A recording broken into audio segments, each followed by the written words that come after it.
Hello my fellow working class heroes, good day. I am Carlo and welcome to Carlo Excels. These are the objectives of this episode. First, we're going to talk about the definition of the sum function, and then we're going to talk about the applications of the sum function, and then we're going to compare the sum function and basic calculations.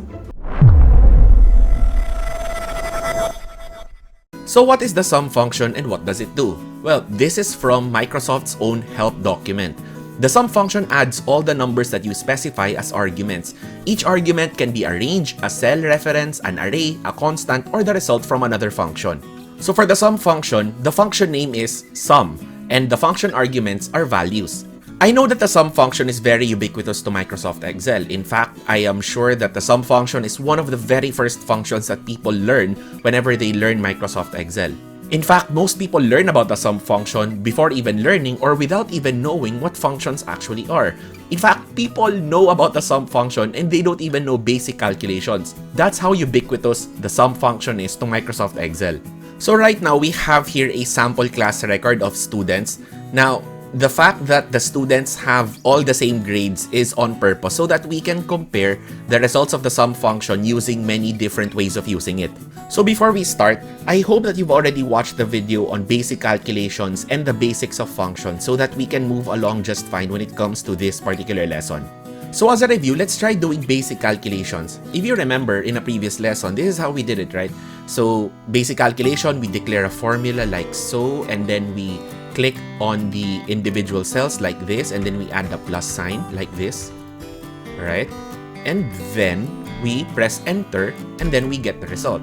So naturally, because all of these are the same quiz scores anyway, so we can copy that and paste that there. So you have here the results for all of these rows. And now let's start using the sum function. First of all, of course, we put in the equal sign to declare our intention for a formula. And then we put in the function name, which is sum, and then open parenthesis to enter the arguments. Now, just like what was said before, the arguments are supposed to be values. Now, the first way that you can put in the values is through using individual arguments or individual cell references. So you can do it this way. So sum, open parenthesis, and then you can click on the individual cell references separated by a comma. So, comma,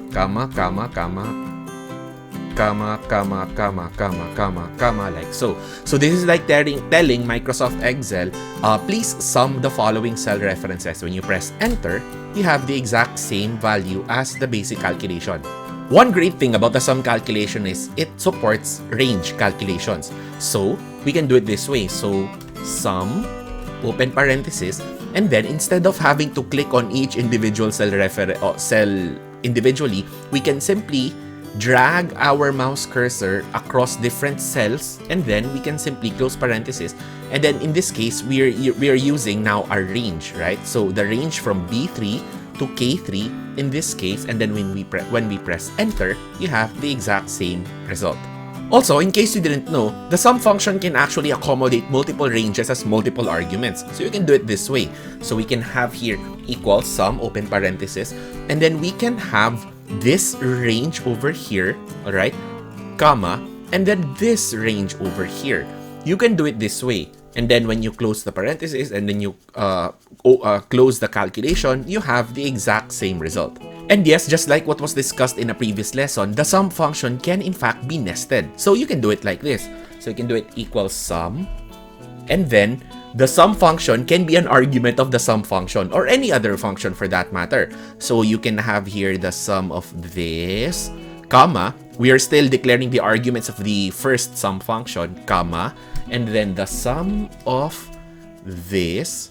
So you can see here, and then close parenthesis to close the final, the initial function. So you can see here that you are asking Microsoft Excel to sum the sum of B5 to F5 and the sum of G5 to K5. And when you press enter, you will have the exact same result.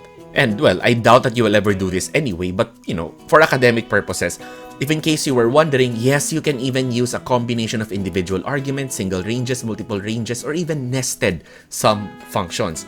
So you can do it this way. Sum of this one particular cell reference as an individual argument, and then you add it with a range like this, and then you add that with a nested sum function that adds this and this. And your result will be the exact same value. And in case you didn't know, the sum function can actually be called upon without even typing the function name. There's a very convenient way to do the sum function. You click on the cell in which you want to put the sum function in, and then you hold the Alt key on your keyboard, and then you press the equal sign.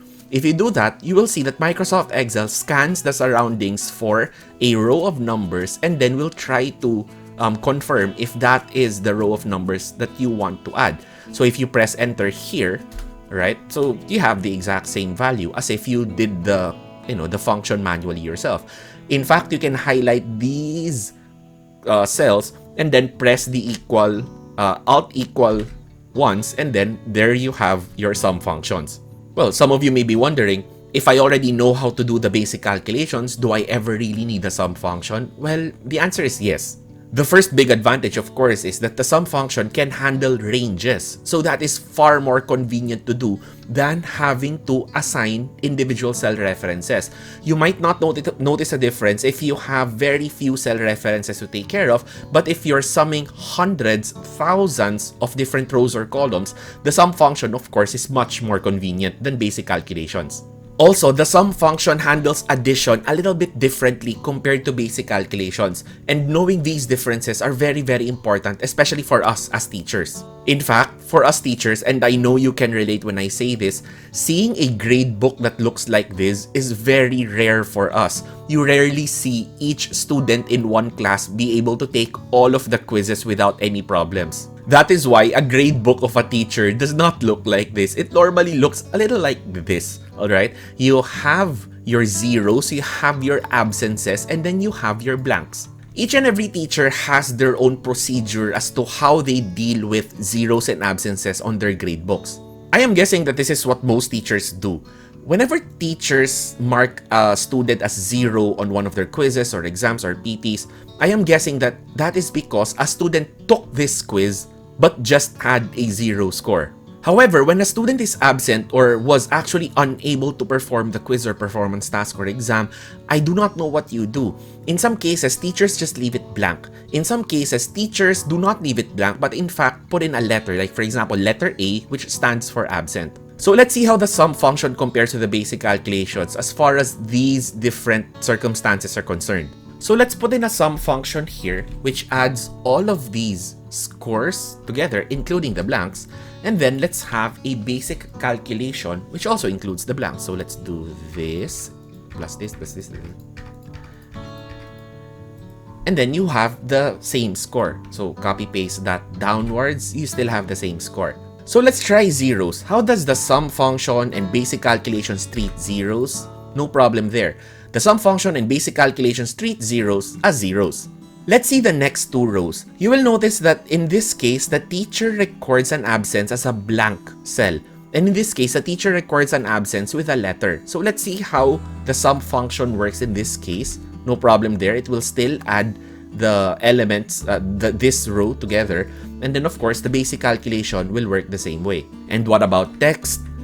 You will notice that if I do a basic calculation, it will now return a value error.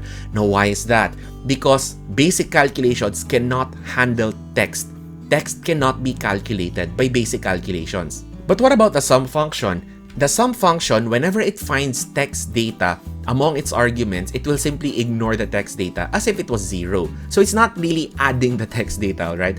It is actually seeing it but is ignoring it and just treating it as 0. That is why if you're the type of teacher who uses letters to denote absences or uses letters in some cases in their report, in their grade books, then you can safely use the sum function because the sum function will simply ignore text data. So let's finish the rest of this gradebook like so. And you will notice, of course, that the sum function can handle blanks, zeros, and text data just fine. But of course, the basic calculation fails already because, again, you have text data as one of the things that you want to calculate with basic calculations, and therefore, it can't handle that. So that is another advantage of the sum function over basic calculations. The sum function can be used in ranges with text data, in which case the sum function will simply ignore the text data. And of course, the best thing about the sum function is that it uses, again, ranges.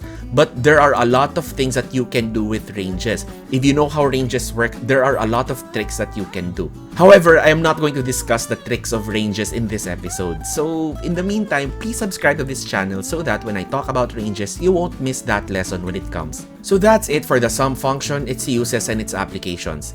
Once again, I am Carlo, and this is Carlo Excels. Thank you very much for watching.